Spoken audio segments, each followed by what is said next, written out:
Hello friends, कैसे हैं आप सब। उम्मीद है आप सब खैरियत से होंगे। ये एक छोटी सी बच्चों की कहानी है। चालाक खरगोश और सुस्त कछुआ। एक दिन जंगल में खरगोश और कछुआ आपस में बातें कर रहे थे।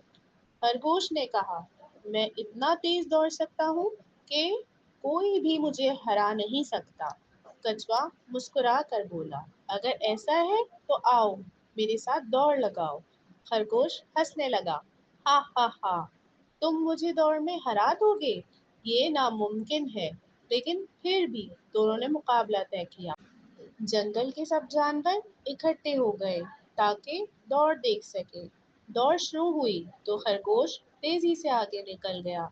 कुछ फासले पर पहुंचकर वो सोचने लगा, कछुआ तो बहुत पीछे है, क्यों ना थोड़ा आराम कर लूं। वो दरख्त के नीचे सो गया।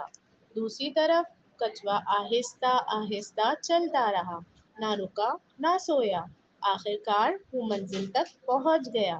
जब खरगोश की आंख खुली, इसने दौड़ लगाई, मगर देर हो चुकी थी। कछुआ जीत गया था। सबक। तो इससे हमें क्या सबक मिलता है दोस्तों? कभी हमें गुरूर नहीं करना चाहिए। मेहनत और सब्र करने वाला हमेशा कामयाब होता है।